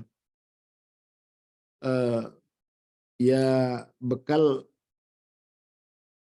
paradigma tadi itu yang benar tentang pernikahan. Menikah itu bukan untuk bahagia tetapi untuk menggapai berkah. Itu bekal yang harus ya. Kemudian kompetensi kita, knowledge ya, leadership kita gitu. Jadi kompetensi ini skill kita sangat menentukan bagaimana ilmu dan iman kita, bagaimana finansial kita, bagaimana mental kita, bagaimana fisik kita, dan orang tua kita juga sudah menilai kita seperti apa, udah layak apa belum gitu. Karena jangan-jangan kitanya yang semangat tapi orang nggak yakin bahwa kita itu sudah siap. Kita yang siap tapi orang nggak yakin kalau kita udah siap. Jadi jangan sampai kita tidak punya bekal ya, dalam melanjutkan langkah kita untuk menuju pernikahan. Supaya kita tidak terlalu sulit menghadapi setiap ujian-ujiannya. Jadi insya Allah kalau udah siap, bahasa kata siap itu siap imanmu, siap ilmumu, siap finansialmu, siap fisikmu, siap mentalmu. Insya Allah itu Mas Lutfi, itu udah siap. Siap, syukran Ustadz atas jawabannya. Ustadz, terakhir Ustadz dari seorang ikhwan Ustadz, pertanyaannya, bagaimana kiranya yang harus kita lakukan apabila kita sudah niat menikah, namun ada urusan keluarga yang menghalangi niatan kita, di mana bagaimana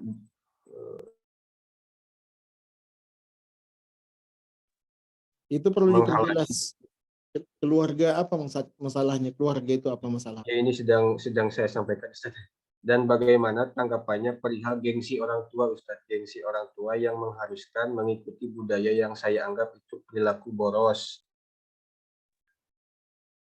Jadi bismillahirrahmanirrahim ya.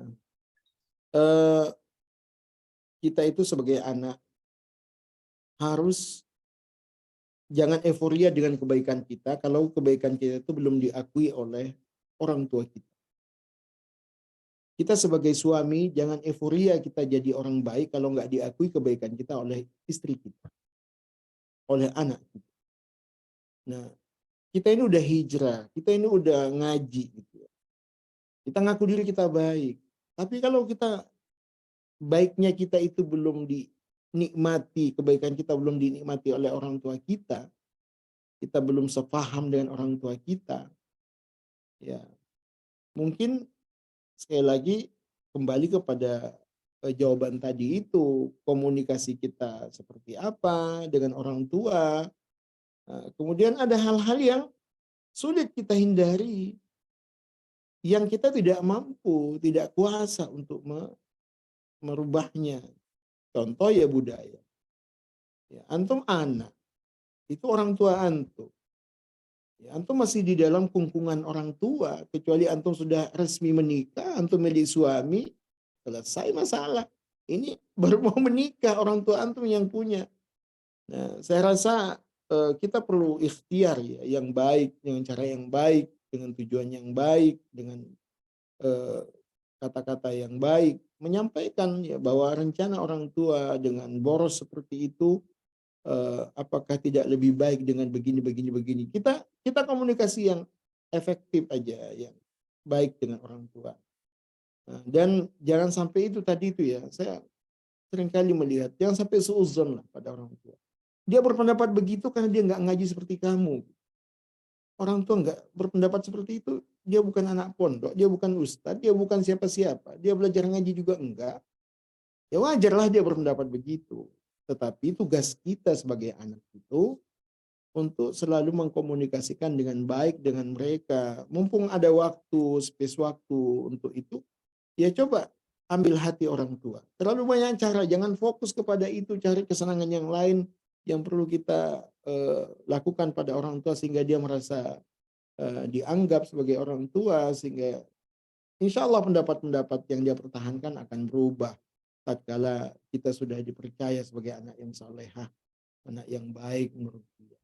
Jadi kembali kepada jawaban yang pertama, Lutfi, ada hal yang perlu, ada yang tidak bisa kita rubah, ada yang tidak bisa kita tidak punya kuasa untuk itu, tapi juga kita tidak boleh diam, kita harus ada ikhtiar kita ya untuk lebih baik. Kalau kita sudah berusaha tapi hasilnya juga nggak berhasil, ya ala masyiatillah. Kita sudah usaha itu ya.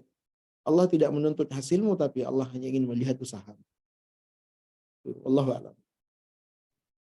Masya Allah, syukran, jazakallah, Masya Allah, tabarakallah Ustaz, atas jawaban-jawabannya dari penanya-penanya kita pada malam hari ini. Kami mengucapkan terima kasih Ustaz ya atas materi yang sudah disampaikan sejak awal gitu ya mengenai tema kali ini, dan juga menjawab satu persatu pertanyaan dari ikhwah. Semoga segala bentuk yang Ustadz sampaikan dan jawaban-jawaban yang Ustadz sampaikan bisa menjadi solusi bagi kami sehingga kami bisa mendapatkan jodoh terbaik, sehingga kami bisa menikah dengan pernikahan terbaik Ustadz. Untuk selanjutnya pertanyaan tadi sekaligus menjadi akhir gitu ya sesi tanya jawab pada kesempatan kali ini. Kita lanjutkan ke agenda selanjutnya, yaitu udah tanya jawabnya udah ya. Jawabnya udah, ini kita lanjutkan ke acara selanjutnya, yaitu kepada para peserta kajian sekalian, di sini di layar ditampilkan mengenai link untuk daftar hadir gitu ya. Mungkin bisa diketik juga oleh panitia di kolom chat supaya bisa langsung diklik oleh para peserta. Saya berikan waktu kurang lebih selama 3 menit gitu ya untuk mengisi daftar hadirnya. Nah, di daftar hadir tersebut ada salah satu kolom yang berisi pilihan begitu ya, pilihan mengenai kegiatan sosial yang sama-sama kita lakukan. Selain kita mengikuti kegiatan sekolah pranikah pada malam hari ini, pada malam hari ini juga kita sedang mengajak kepada rekan-rekan sekalian agar mengikuti program sosial yang dilaksanakan oleh Lembaga Sosial Dompet Sosial Madani DSM Bali begitu ya. Nah, kegiatan sosialnya berupa penyaluran bantuan kepada korban gempa di Turki dan Suriah begitu ya. Insya Allah besar kecilnya sedekah jariah dari teman-teman bisa bermanfaat untuk saudara-saudara kita yang ada di Turki. Kabar terakhir ya, korban yang tercatat sekitar 43.000 gitu ya. Jadi bagi rekan-rekan sekalian yang sekiranya mempunyai rezeki lebih gitu ya dan ingin berbagi kepada saudara-saudaranya yang lain di Turki dan Suriah sana, silakan bisa melalui Dompet Sosial Madani. Insya Allah untuk nominal donasinya sudah tertera di link daftar hadir begitu ya. Silakan untuk diisi. Saya berikan waktu sampai 21.49. Tafadhol. Silakan.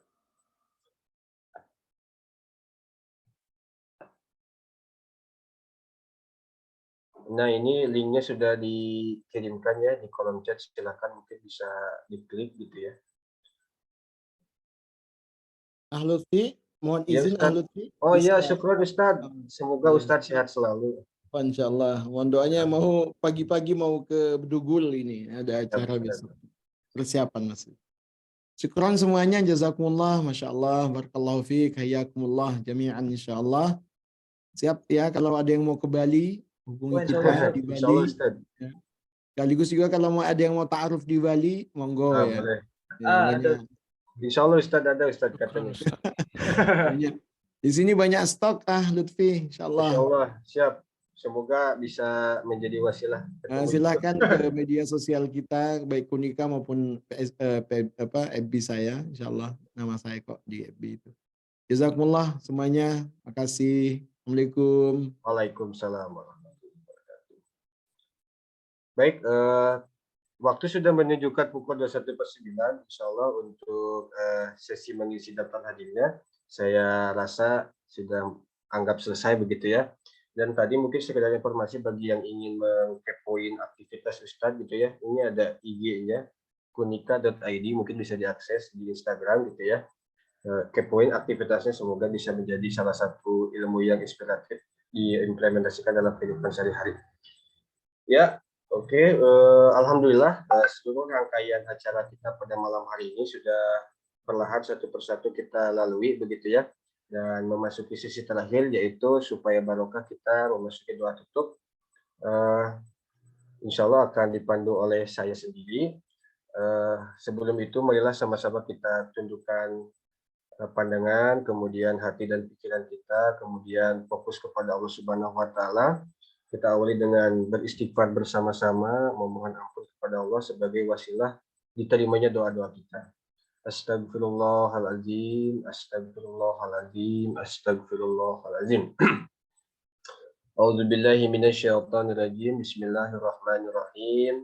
Qulillahumma malikal mulki tu'til mulka man tasya' wa tanzi'ul mulka mimman tasya' wa tu'izzu man tasya' wa tudhillu man tasya' biyadikal khair innaka ala kulli syai'in qadir tulijul laila fin nahari wa tulijul nahara fil lail wa tukhrijul hayya minal mayyiti wa tukhrijul mayyita minal hayy wa tarzuqu man tasya'u bighairi hisab. Allahumma inna hada ikbalu nahari wa ikbalu laili wa aswatu du'ati faghfirli faghfir lana. Allahumma innaka ta'lamu anna hadhil qulub qad ijtama'at ala mahabbatik wa taqat ala ta'atik wa tawahadat ala da'watik wa ta'ahadat ala nusrati syariatik.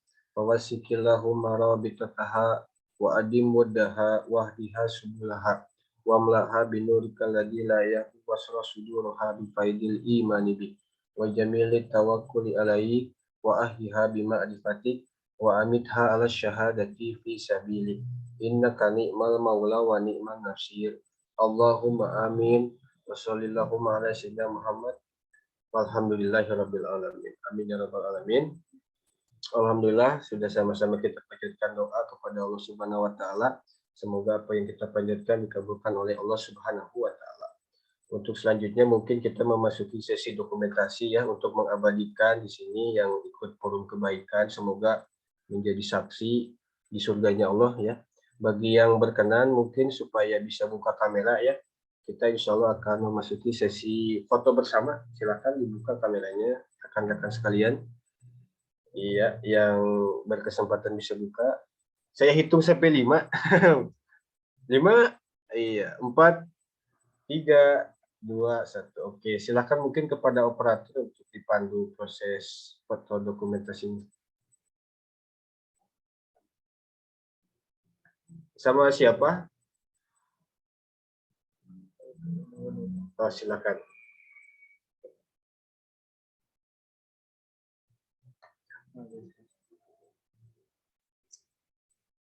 Bisa sama, mohon maaf sama Mbak Ayu. Oke, silakan Mbak Ayu. Oh ya baik, dihitungnya 1, 2, 3. Sebentar, pindah ke slide selanjutnya.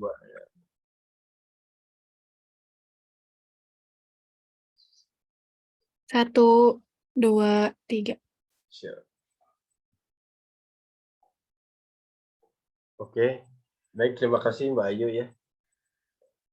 Ya, sesudah foto dokumentasi, marilah sama-sama kita akhiri kegiatan malam hari ini dengan sama-sama mengucapkan alhamdulillah bersama-sama. Alhamdulillahirabbil alamin, dan doa kifaratul majelis. Subhanakallahumma wa bihamdika asyhadu an la ilaha illa anta astaghfiruka wa atubu ilaik. Terima kasih atas kehadiran Bapak Ibu rekan-rekan sekalian dalam kajian Pranikah series kedua pada malam hari ini. nantikan kajian kami pada waktu-waktu yang akan datang. Tetap update di grupnya ya, jangan sampai ketinggalan informasi. Insya Allah kita akan dapat materi yang lebih bermanfaat. Saya Lutfi Nur Hikmat mewakili tim panitia mengucapkan permohonan maaf apabila dalam pelaksanaan kegiatan kali ini masih ada kekurangan. Semoga kita bisa bertemu lagi. Akhirul kalam, wassalamualaikum warahmatullahi wabarakatuh. Waalaikumsalam warahmatullahi wabarakatuh.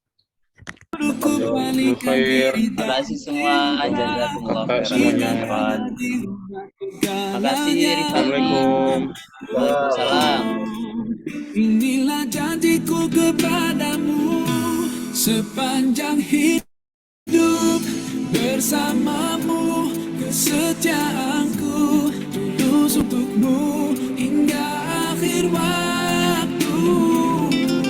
Kaulah cintaku, cintaku sepanjang hidup. Seiring waktu aku bersyukur atas hadirmu kini dan selamanya. Aku milikmu, yakini hatiku. Kau anugerah Sang Maha Rahim. Semoga Allah berkahi kita. Kekasih penguat jiwaku, berdoa kau dan aku di jannah. Temukan kekuatanku di sisimu. Kau hadir sempurnakan seluruh hidupku. Terima kasih teman-teman semuanya. Izin tutup room ya. Inilah janjiku kepadamu.